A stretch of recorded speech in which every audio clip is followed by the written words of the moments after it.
ओम शांति। आज का अव्यक्त महावाक्य 6 दिसंबर सन 1969 से लिया गया है, जिसका शीर्षक है सरल स्वभाव से बुद्धि को विशाल और दूरांदेशी बनाओ। आज की सभा में कौन सी विशेष खुशबू भी है और विशेष आकर्षण भी है। स्नेह तो सभी का है ही। आपको किस लिए बुलाया है? ऐसे समझें कि यह जो भी सभी आए हैं वह वापस जाने के लिए तैयार होकर आए हैं। एवर रेडी जो होते हैं वह सदैव तैयार ही होते हैं। बुलावा हुआ और एक सेकंड में अपना रहा हुआ सभी कुछ समेट भी सकते और जंप भी दे सकते। प्रैक्टिकल में देखा भी ना कि ड्रामा के बुलावे पर कितना टाइम लगा। एक तरफ समेटना, दूसरे तरफ हाई जंप देना, यह दोनों सीन देखी। यह ड्रामा में किस लिए हुआ? सिखलाने के लिए। तो ऐसे एवर रेडी बनना पड़ेगा। अभी एवर रेडी की लाइन चालू हो गई है। इस लाइन के अंदर किसका भी नंबर आ सकता है। जो सभी के संकल्प में है वह कभी नहीं होना है, होगा फिर भी अनायास ही। यह ब्राह्मण कुल की रीति रस्म चालू हो चुकी है। यह रीति रस्म भी ड्रामा में क्यों बनी हुई है, उसका भी बहुत गुप्त रहस्य है। तो ऐसा पुरुषार्थ पहले से ही कर लो जो फौरन समेट भी सको और जंप भी दे सको। समेटने की शक्ति किसमें हो सकती है? जो सरल स्वभाव वाले होंगे उसमें समेटने की शक्ति सहज आ सकती है। जो सरल स्वभाव वाला होगा वह सभी का सहयोगी भी होगा। जो सभी का स्नेही होता है उनको सभी द्वारा सहयोग प्राप्त होता है। इसलिए सभी बातों का सामना करना व समेटना सहज ही कर सकता है। और जितना सरल स्वभाव वाले होंगे उतना माया कम सामना करेगी, वह सभी को प्रिय लगता है। सरल स्वभाव वाले का व्यर्थ संकल्प कभी नहीं चलता, समय व्यर्थ नहीं जाता। व्यर्थ संकल्प ना चलने के कारण उनकी बुद्धि विशाल और दूरांदेशी रहती है। इसलिए उनके आगे कोई भी समस्या सामना नहीं कर सकती। जितनी सरलता होगी उतनी स्वच्छता भी होगी। स्वच्छता सभी को अपने तरफ आकर्षित करती है। स्वच्छता अर्थात सच्चाई और सफाई। सच्चाई और सफाई तब होगी जब अपने स्वभाव को सरल बनाएंगे। सरल स्वभाव वाला बहुरूपी भी बन सकता है। कोमल चीज को जैसे भी रूप में लाओ आ सकती है। तो अब गोल्ड बने हो, लेकिन गोल्ड को अब अग्नि में गलाओ तो मोल्ड भी हो सके। इस कमी के कारण सर्विस की सफलता में कमी पड़ती है। अपने को कैसे मोल्ड करें, इसके लिए भट्टी में आए हो। एक है मोड़ने की शक्ति और दूसरी है ब्रेक लगाने की शक्ति। मोड़ना भी है तो कितने समय में? भल मोड़ना आता भी है लेकिन कहाँ कहाँ समय बहुत लग जाता है। समय ना लगे वह संकल्प करना है।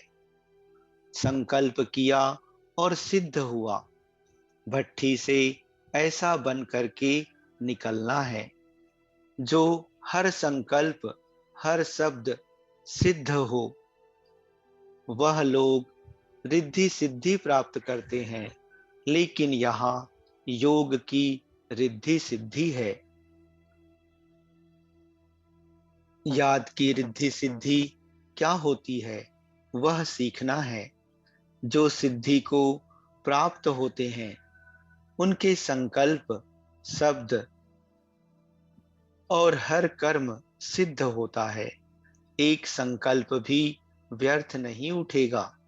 संकल्प वह उठेंगे जो सिद्ध होंगे।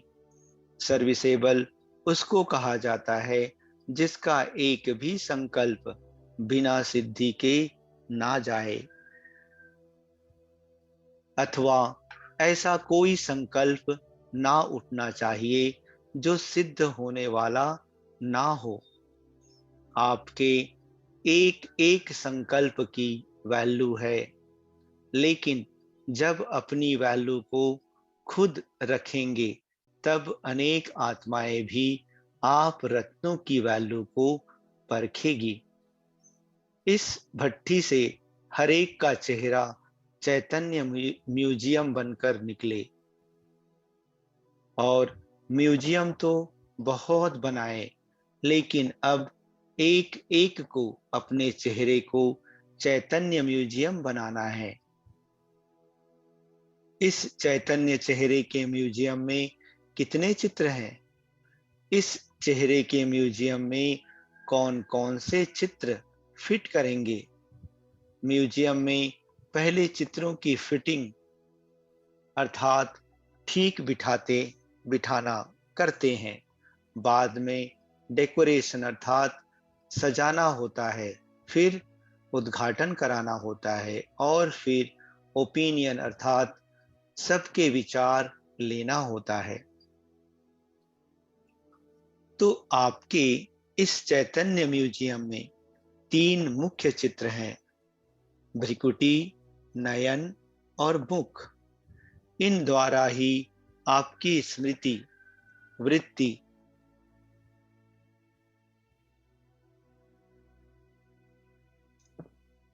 दृष्टि और वाणी का मालूम पड़ता है।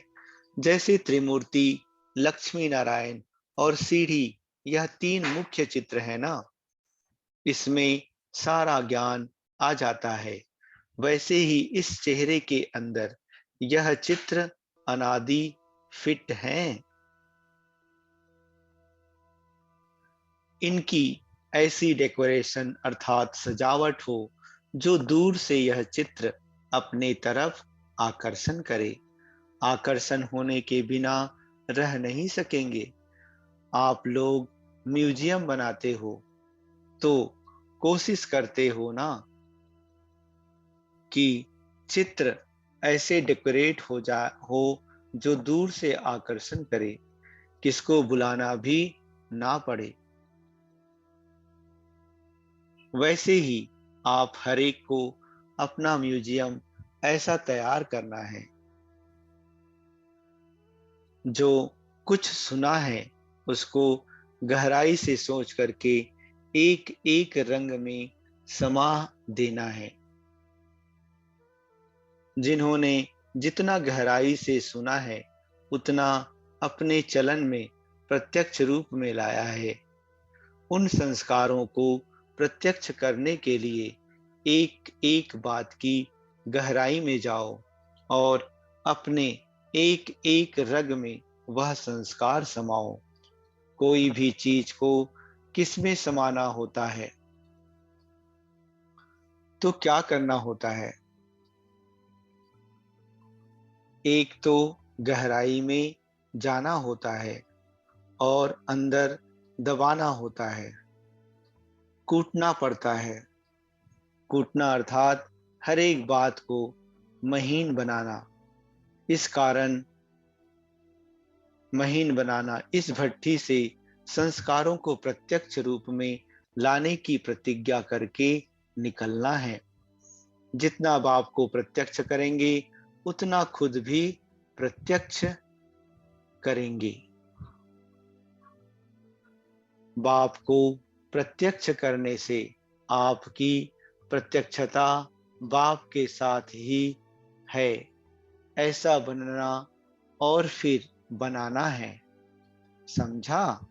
इस संगठन में ऐसी शक्ति है जो चाहे वह कर सकते हैं। सिर्फ संकल्प करें तो सृष्टि बदल सकती है।